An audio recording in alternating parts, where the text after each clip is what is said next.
نو جميع العلم في القرآن لكن تقاصر عنه أفهام الرجال. بس دا خو ټول علوم په دې قرآن کې الله ذکر کړي، د اقلیت حقوق په قرآن کې الله ذکر کړي دي، د هندوانو حقوق په کوم ذکر کړي دي، د يهوديانو په کوم ذکر کړي دي، سکانو په کوم ذکر کړي، بعضې به صراحتا راغلي وي او بعضې به چې کوم دی نو ګویا کې ضمنن راغلي وي. تاسو پوه شولې په خبره باندې که نه؟ په صورت د وحی غیر مطلوع کې به راغلي وي. نبی کریم صلی الله علیه وسلم به د یو آیت کریمه د هغې تشریح به یې کړي وي، نو دا به یې فرمایلي وي چې دماؤهم که دمائنا و اموالهم که اموالنا. تاسو پوه شولې په خبره باندې که نه؟ او دقه رنګې من قتل ذمیا لم یرح رائحة الجنه، او دقه رنګې چې کوم دی نو نور ولولا دفع الله الناس بعضهم ببعض لهدم الصوامع وبيع وصلوات ومساجد يذكر فيها اسم الله كثيرا.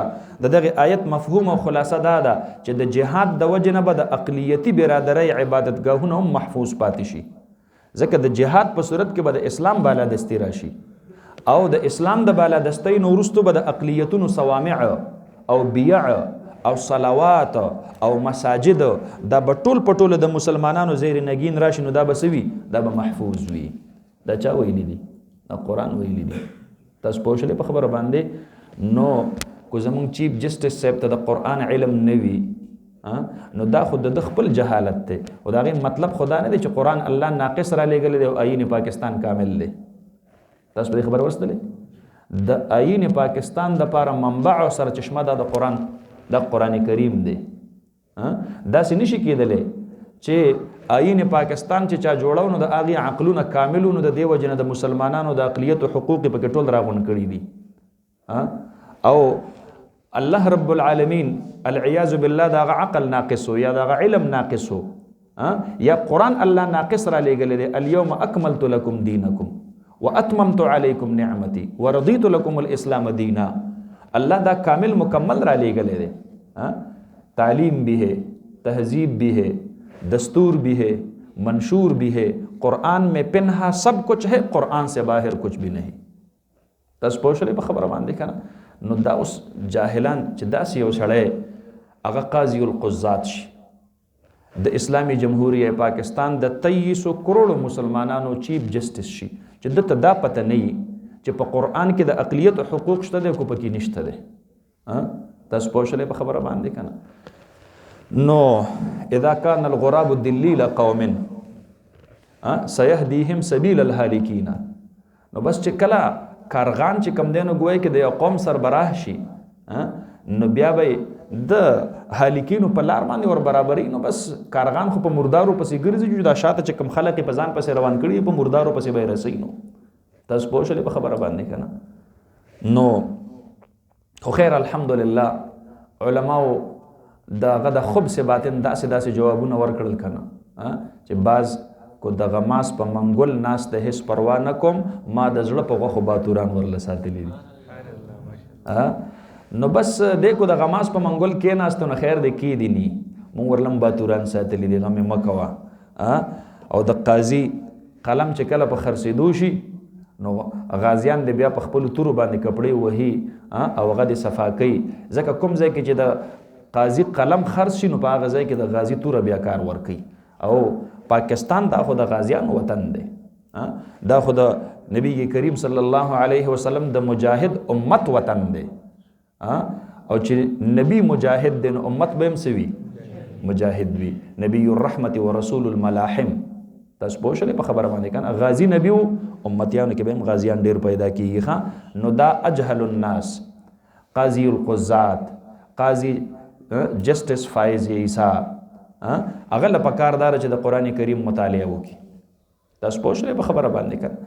او بیا د قرآن کریم آیتونه په غلط معنا او تشریح کې پیش کول، د باطل د پاره هغه دلیل جوړول، انا نحن نزلنا الذکر و انا له لحافظون. د دې مطلب وی دا دی چې بس خدای پاک قرآن نازل کړی دی، بس الله پوه شه، د هغې حفاظت پوه شه.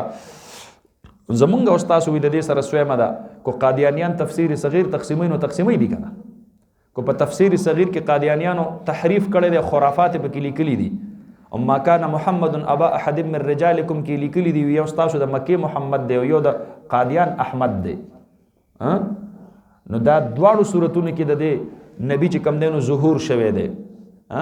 یو محمد مصطفی دی، یو مرزا غلام احمد قادیانی دی. انا لله و انا الیه راجعون. نو الکه کو د آئین پاکستان د دې چې کم دی نو ګویا کې د دې نه څوک بغاوت وکي او تاسو په هغه باندې آرټیکل 6 لګوي، د غدارۍ مقدمه په لګوي، نو دا قرآن کریم د آئین پاکستان نه هم لاندې را پرېوتلو. کچھ دا د دې سره څوک غداري وکي او محرف قرآن د مسلمانانو په معاشره کې تقسیموي، نو د دې حفاظت به ته الله ته حواله کړي. نو جج صاحب ته د څه دپاره ناست دی؟ د جج کار دا دی چې د منکرات منع کړي. د ټولو نه لوی منکر په اسلامي معاشره کې څه شی دی؟ هغه محرف قرآن تقسیمول دي. ځکه دې سره د مسلمانانو جذبات مجروحه کیږي. د 23 کروڑ مسلمانان ټول قادیانیان نه دي. په پاکستان کې قادیانیان ټول په ټوله په سرکاري فګر کې 15 لکه دي. دا 15 لکه کم 30 کروڑ مسلمانان دی تفسیر صغیر نه مني، او کو دا تفسیر صغیر تقسیمول دا جج منه نه کی او ریاست منه نه کی، نو خلق به بیا بزور بازو دا منه کوي. او چې بزور بازوی منه کوي نو جج سے په دې سره به امن عامه خرابېږي. او تناس په دغه ځای کې ردی د پاره چې تم منکر دا منع کی. د جج کار دا دی، د سټیټ او د ریاست کار دا دی چې ته وی چې دا د الله کار دی، الله به حفاظت کوي، نو ته څه د پاره د غلط ناس دی. تاسو پوه شئ په خبره باندې د جج کار څه دی؟ ولته د ابوبکر صدیق نه په قرآن باندې خپويږي. ابوبکر صدیق رضی الله عنه انا نحن نزلنا الذکر نو ویلی، خو چې کله په امت کې مانعین زکات را پیدا شو نو د قرآن د دغه یو حکم د حفاظت لپاره ابوبکر صدیق به حیثیت خلیفۃ المسلمین تور نه وراخسته. نو په هغه وخت کې ابوبکر صدیق په قرآن نه پوهېدل چې هغه ویلې وی چې الله پوښه قرآن پوښه زما د زکات د آیت سره سویمه ده. کو څوک منی جو دی منی کو نه منی نه دی منی. نو دا خو د جج او د ریاست کار دا دی چې دی به امر بالمعروف کې او دی به نهی عن المنکر کې. حقیقت کې امر بالمعروف یو خو تبلیغ الی المعروف دی، دا مونږ کو په دې تبلیغ کې کو په دې منبر او محراب باندې کو. یو په حقیقت کې امر چې کم دی نو ګویا کې دا دی چې چاته ووایي چې دا کار وکا او علی سبیل الاستعلاء ورته ووایي زه درته وایم، زه درته حکم کوم شابه داسې وکا. نو امر بالمعروف دا د جج سے دا ستا کار دی، نهی عن المنکر علی سبیل الاستعلاء دا ستا کار دی، دا د ریاست عامه کار دی. دا چې د چا سره ولایت عامه وي دا دغه کار دی. ما ته دا اختیار نشته دی چې زه به هر څوک په منکر باندې ووینم او سپېړه ورله ورکم. من رأى منکم منکرا فلیغیره بیده، دا حدیث دی. خو د دې مخاطبین څوک دي؟ دا قضات دي، قاضیان دي، دا ججان دي. په لاسو باندې د منکر نه خلق منع کول دا د ریاست کار دی. نو جج صاحب ته دغلته د څه دپاره ناست دی چې ته د قرآن کریم آیت په غلط معنا کې کوټ کې او په غلط دلیل کې تا ته پته شته دی د قرآن د یو آیت غلط تشریح کول د سلف الصالحین او د جمهور ائمه المحدثین والمفسرین خلاف د بيدین سیز د اثبات د پاره دې ته زندقه ویل کیږي. تا ته پته شته دی د داس سړي حکم د زنديق وي، د دې وبال تا ته معلوم دی. نو داسې ملک مونږ او تاسو پاتې کیږو. کو یو ماشوم راولې د دینی مدرسې د اولي درجه طالب العلم راولې، خدای شته چې داغه د علم نه قربان شم او داغه د مخ کې زر قایز فایز عیسی چې کم دینو داغه پخپو کې لوګي کا دومره ته نه پويږي.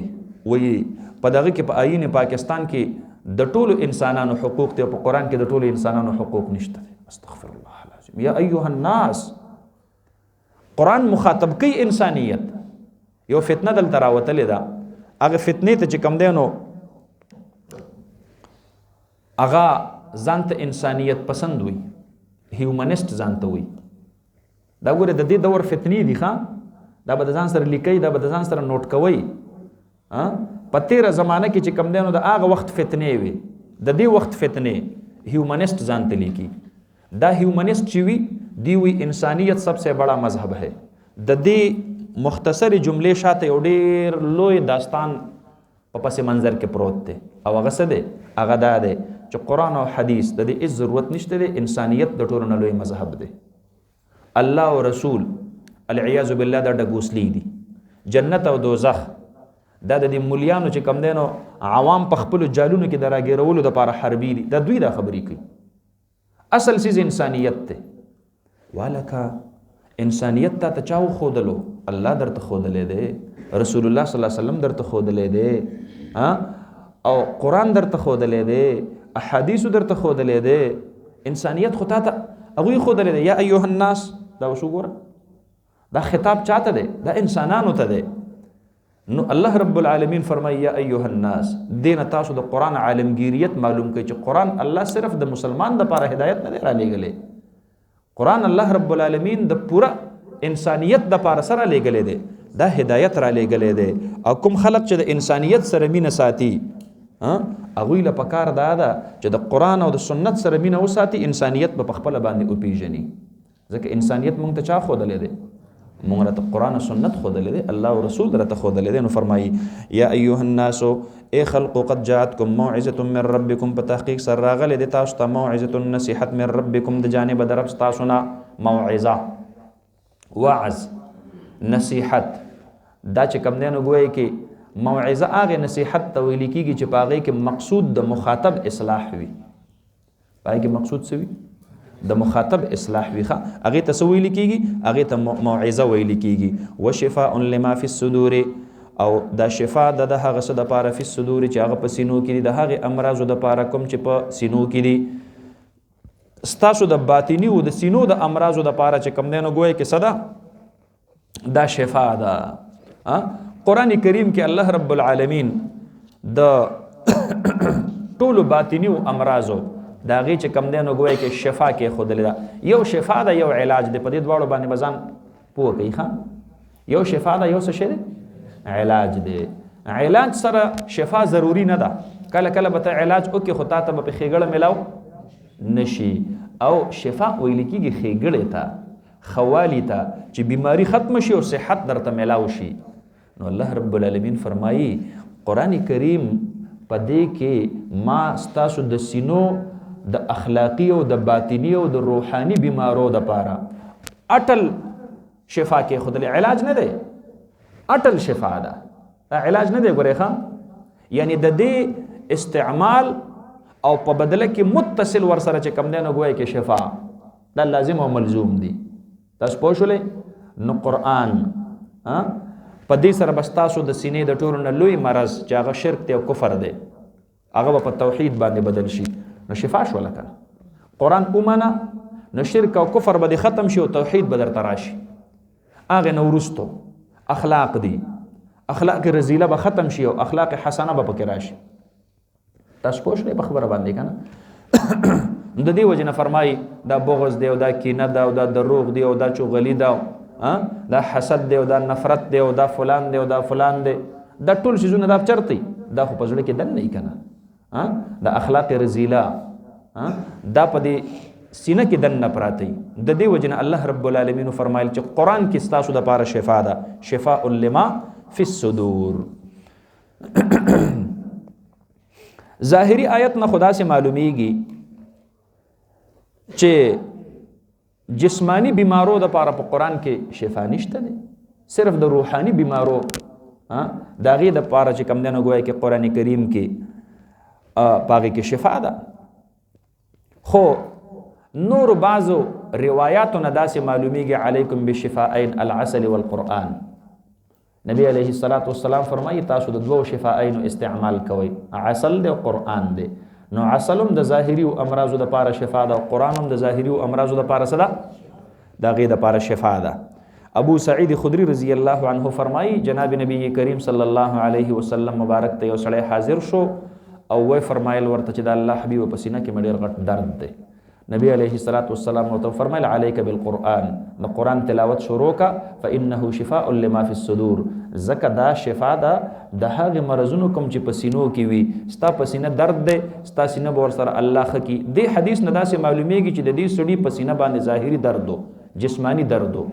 او نبی علیه السلام په خپله د دې آیت کریمه تفسیر او تشریح وکړو چې په دې کې یوازې د روحاني او امراضو شفا نه ده بلکې د جسمانی او امراضو څه ده؟ د هغې شفا پکې هم موجود ده. هلکه تاسو په دې خبرو پوهېږئ؟ شاباس ښه. دقه رنګې چې کوم دی نو ګویا کې واثله ابن اسقع رضی الله عنه فرمایي جناب نبی کریم صلی الله علیه وسلم ته یو سړی راغی، ورته وویل زما د مرۍ کې تکلیف دی.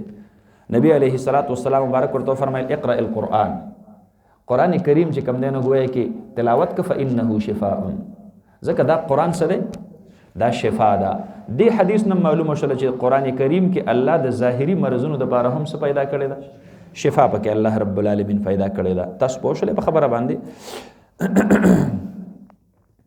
او بل آیت کریمه کې الله دا مطلق ذکر کړی دی، وننزل من القرآن ما هو شفاء ورحمة للمؤمنین. نو الته الله مطلق ذکر کړی دی، دلته خو شفاء لما فی الصدور دی، الته الله مطلق ذکر کړی دی. نو کې دې شي دا دواړه خاصیات دی پکې وي، خو چون کې دا باطنی امراض د الله په نسبت باندې ډېر خطرناک دي، نو د دې وجه نه الله ورسره صراحتا دلته شفاء لما فی الصدور وي. تاسو پوه شولې په خبره باندې؟ ځکه باطني او امراض سره د انسان آخرت تباه کیږي، نو هغه ډېر خطرناک دي. نو د دې وجه نه الله رب العالمین په دې آیت کریمه کې صراحتا وي، او هغه آیت کې الله مطلقاً ویلي دي وننزل من القرآن ما هو شفاء ورحمة للمؤمنین. تاسو پوه شولې په خبره باندې؟ او د مختلف احادیثنا د قرآن کریم چې کم دی نو ګویا کې مختلف آیاتونه دا د مختلفو بیمارو د پاره شفا چې کم دی نو ګویا کې ښودلې شوې ده. نو داغې نه هم داسې معلومیږي چې قرآن کریم کې الله رب العالمین شفاء ظاهري او شفاء باطنی دا دواړه پکې کې ښودلې ده. تاسو پوه شئ په خبره باندې که خو ما ته وګورئ داسې هم نه ده چې قرآن کریم صرف خلق د دم درود کتاب وګڼي بس، نور چې کم دی نو خیر خیریت دی، صرف د دم درود دپاره ځان سره ساتي او نه پې عمل کوي او نه پې د قرآن چې کم دی نو ګویا کې هغه ښکلی ښایسته نظام عالمگیر نظام الله قرآن کې را لېږلی دی، عالمگیر نظام. نو عقاید دی پکې حضرت الامام شاه ولی الله رحمه الله لیکي د قرآن کریم د هغې خلاصه په یو څو ابوابو کې دا د ځان سره نوٹ کوي. نمبر 1 قرآن کریم دا د عقایدو د اعتقاداتو، عقاید یا اعتقادات داغه اصلاح کوي. نمبر 2 قرآن کریم دا د عباداتو ترغیب ورکوي.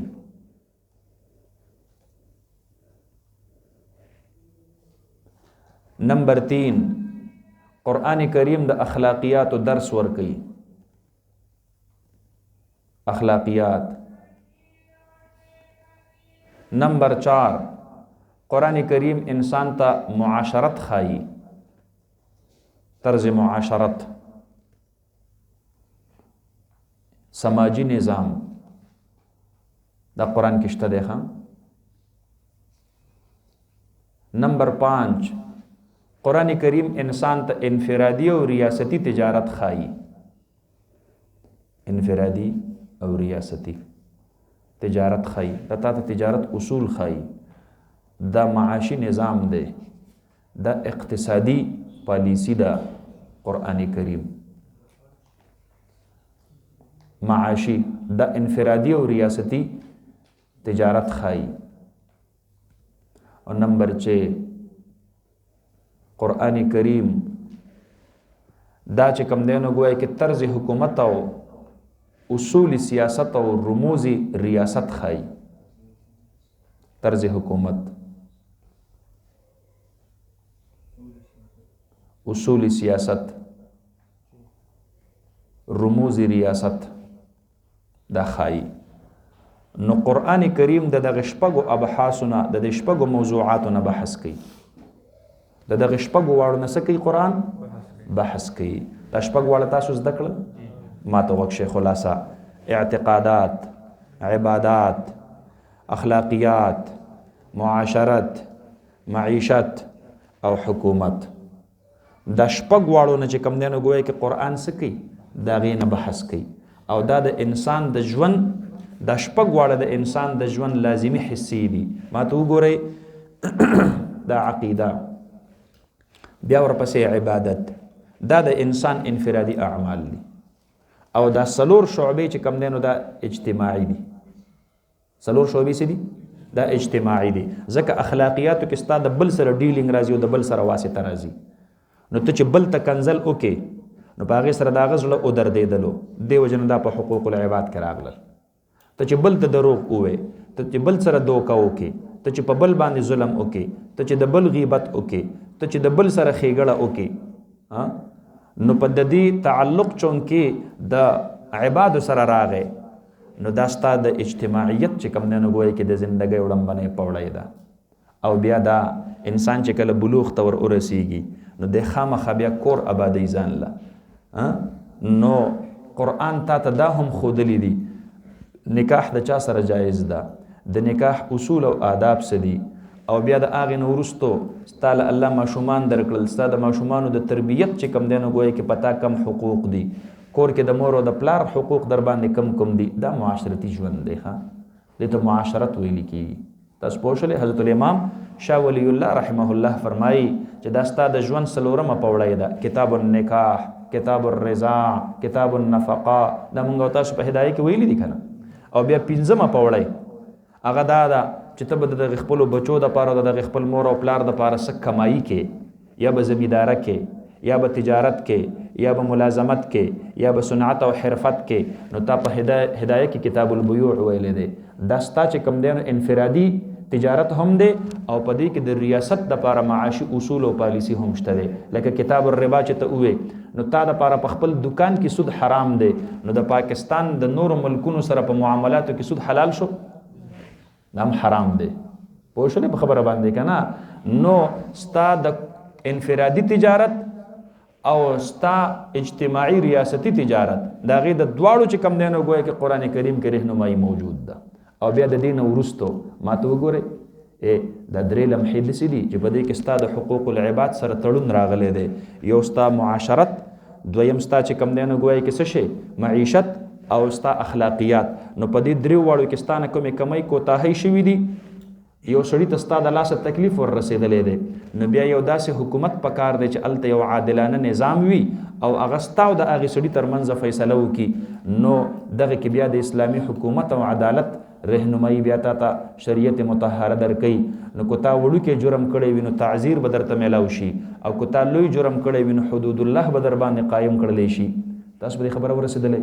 نو دا ټول په ټوله چې کوم مجموعه ده دې ته څه ویلي کېږي؟ دې ته اسلام ویلي کېږي. نن سبا زمونږ دا خلق په دې اړه پوهېږي نه، پته ورته هم نشته دی. اکثر ما ته وایي ولې زمونږ دا ملک اسلامي نه دی، تاسو چې پکې اسلام غواړئ؟ هلکه اسلامي صرف دې ته ویلي کېږي چې جومات پکې کولاوي، مونځ پکې کېږي، مرکز پکې کولاوي، شبي جمعه پکې کېږي، دې ته اسلامي ویلي کېږي.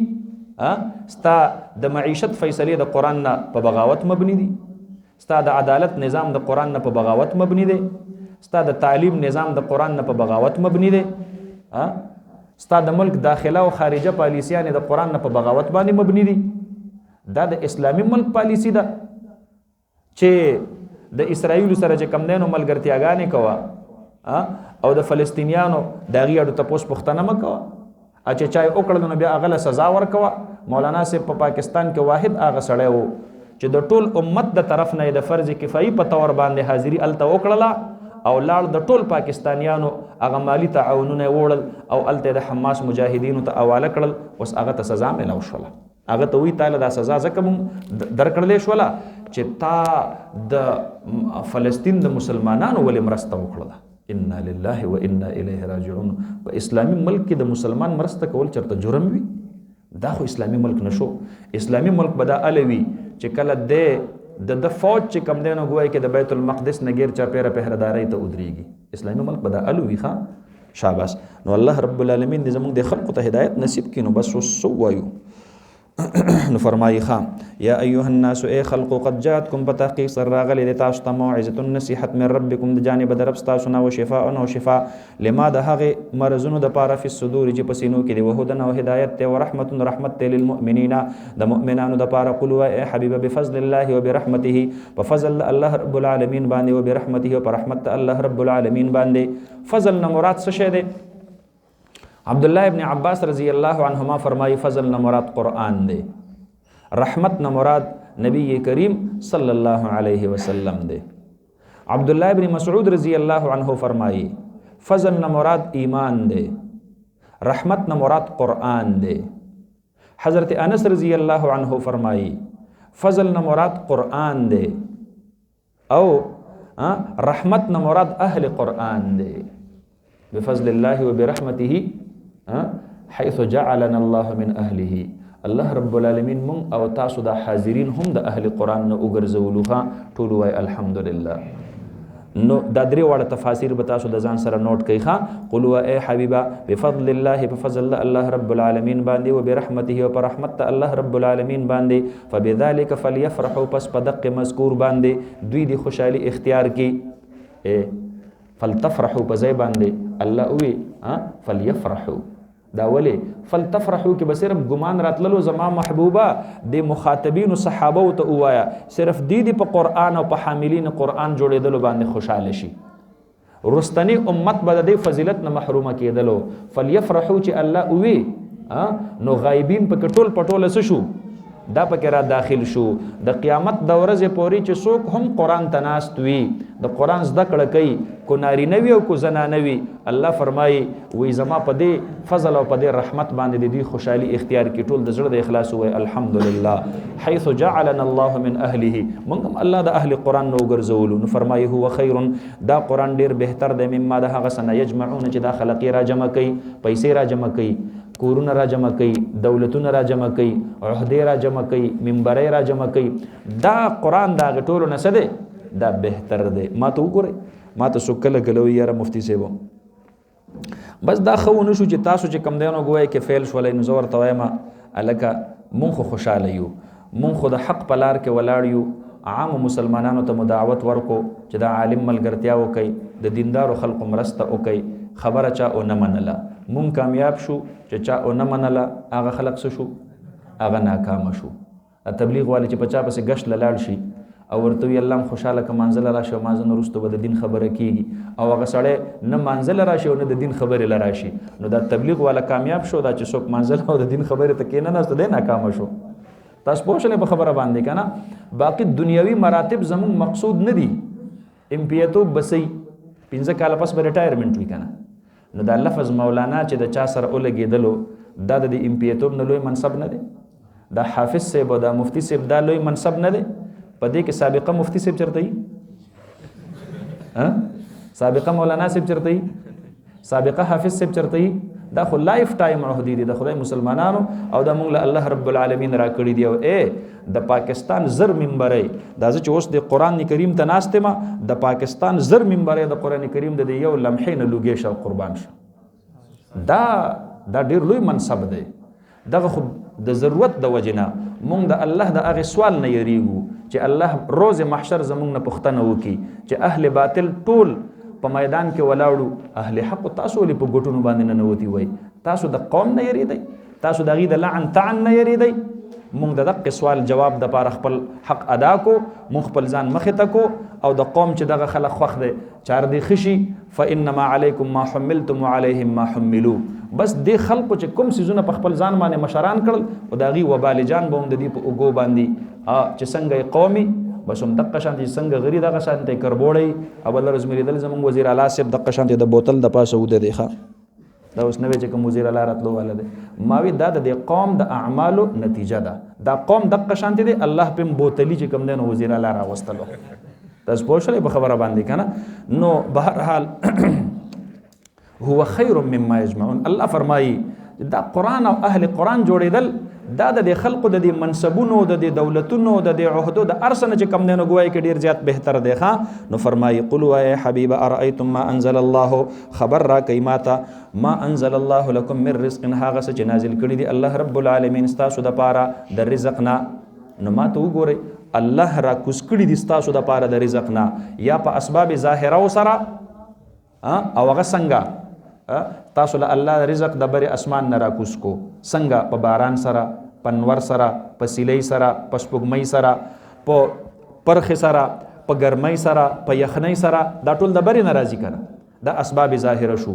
یا اسباب باطنه ستاسو مقادیر او تقادیر تاسو پوښل ستاسو تقدیر کې الله کوم رزق د بر نه لیکلې ده تاسو پوښل وما من دابه فی الارض الا علی الله رزقها برینه دا تقدیر چې کم دی نو ګویا کې د رزق دا الله رب العالمین را کوز کړی دی. نو فرمایي قل وایه حبیبه ارایتم خبر راکئ ماته ما انزل الله هغه څه چې نازل کړي دی را کوز کړي دی الله رب العالمین لکم ستاسو دپاره لکم ای لنفعکم ستاسو د څه څیز دپاره د نفع د پاره علام للانتفاع تاسو ویل دي من رزق دا رزقنا رزق نکره راغله دي هر یو نوع د رزق چې ویخه نو فجعلتم منه حراما وحلالا نو پس تاسو ګرځول دي د هغه نه حرام او حلال تاسو د خپل ځاني د هغه نه حرام ګرځول لکه بحیره او صائمه او وحلالا او حلال قل او اے حبیب الله اذن لكم الله خبر درکړی دی تاسو ته الله حکم درکړی دی د دې د حرمت ام علی الله تفترون یا تاسو په الله باندې دروغ جوړونکي وما ظن الذين اوسد ګمان د هغه خلق یفترون علی الله الكذب چاغي دروغ جوړي په الله رب العالمین باندې چاغي جوړي په الله رب العالمین باندې الكذب دروغ افترا ویل کیږي دروغ جوړولو ته دې ته تجرید فی المعنى ویل کیږي څه شی تجرید فی المعنى لکه سبحان الذي اسرا بعبده ليلا اسراء اغم چې کم دینه گویا کې اذهاب لیلن ته ویل کیږي د شپې بوستلو ته ویل کیږي خو په معنا د مطلق بوستلو سره موږ واغستل ځکه رستو لیلن بیا لغوه کیږي او قران کې خو لغوه کلمات شته دی نه هر یو لفظ چې کم دینه یو معنا لري نو دلته به موږ په دې معنا کې تجرید وکړو وما ظن الذين سدغمان د هغه خلق یفترون چې جوړي علی الله په الله باندې الکذب دروغ یفترون افترا بدل ته صرف په معنا ده یصنعون سره واخلوخه چې دوی صرف جوړي په الله رب العالمین باندې دروخه یوم القیامت په ورځ د قیامت ان الله یوم القیامت د ورځې د قیامت د دې خلقو په الله باندې د ورځې د قیامت څه ګمان دی ښا نو ان الله لذو فضل علی الناس بشک الله رب العالمین خاوند فضل دی وما ظن الذين يفترون على الله الكذب يوم القيامه ايحسبون انه لا يعاقبهم آیا دی دا ګمان کوي چې الله به دوی ته دې خبرې څه سزا مزا نه ورکوي بس دا دی وویل او به دقه شانتې تهمتونه الزامونه به لګي او خبره خلاصه شوله نه داسې چرته هم نه ده خامخا به ورله الله رب العالمین سزا ورکوي ان الله لذو فضل على الناس ولكن اکثرهم لا يشكرون بشک الله رب العالمین خاوند فضل او د مهربانۍ دی په خلق باندې لیکن اکثر د دین هغه شکر نه ادا کوي او ما تكون في شأن او نه ای حبیب فی شأن په یو حال کې وما تتلو منه من قرآن او نه تلاوت کې د دې جانب د الله رب العالمین نه د قرآن څخه حصہ ولا تعملون من عمل او نه کوي تاسو یو کار الا كنا علیکم شهودا مگر یو مونږه پتا سو باندې شهودن حاضر گواهان الله فرمایي چې زما حبیب ته په کوم حال او کیفیت باندې او ته چې د دې قرآن نه د الله د طرف نه سهم تلاوت کې او ته چې سهم عمل کې نو مونږ په تاسو باندې گواه یو مونږ په تاسو نگهبانان یو مونږ په تاسو نگرانان یو او دا ټول هر څه چې کم دی نو ګویا کې زمونږ د وړاندې کیږي استفیضون فیه په هغه وخت کې چې تاسو داخليږئ په